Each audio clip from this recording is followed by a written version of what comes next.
behind you, Poe.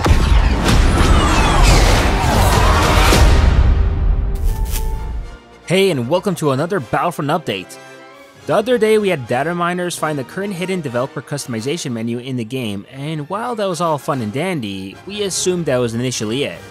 Fortunately, that isn't the case, as another data miner, Dylan Rocket, decided to explore the hidden customization menu a little more in depth, only to find that not only did the other factions have different skins and alien head types available, but they actually differed based on class.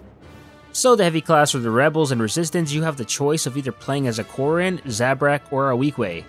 Now what's funny and weird here is that DICE decided to add a Dathomir Zabrak as an option, rather than the normal Zabraks found in the previous game. I just thought this was hilarious since EA and DICE care so much about canon, yet include a Dathomir Zabrak, which was a race that was wiped out during the Clone Wars, and by the time the Galactic Civil War came, there was only one survivor left. But yeah, canon folks.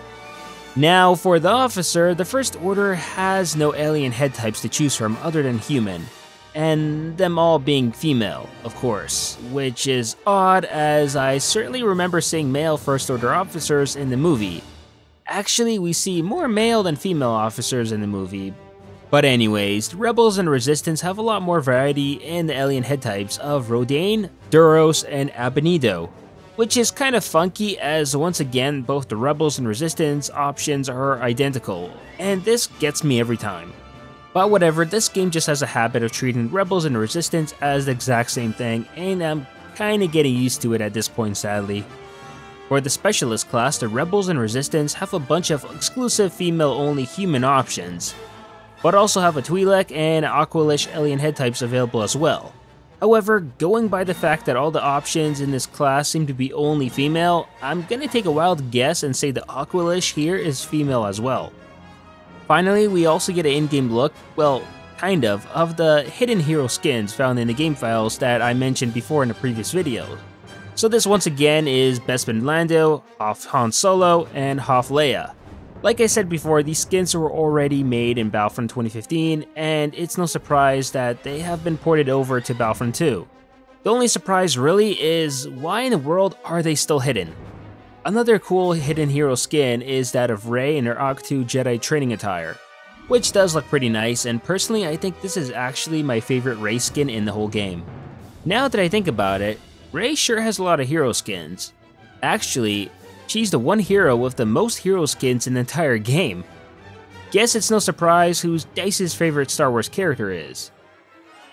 There's also General Grievous that can be viewed in-game as well, but sadly it's nothing really to write home about. It's just Grievous's unfinished model all mangled up together. I'm sure once he's done he'll look exceptionally awesome, especially considering all the time and effort they're putting into him now. Another interesting piece found was hidden arcade maps. Yeah, you got that right, hidden arcade maps. So in case you thought the arcade map options were pretty lackluster, which, well, they are, then this is good news for you, as the small map versions of Hoth, Jakku, Kashyyyk, Endor, and the Death Star for arcade mode were found, and actually quite playable.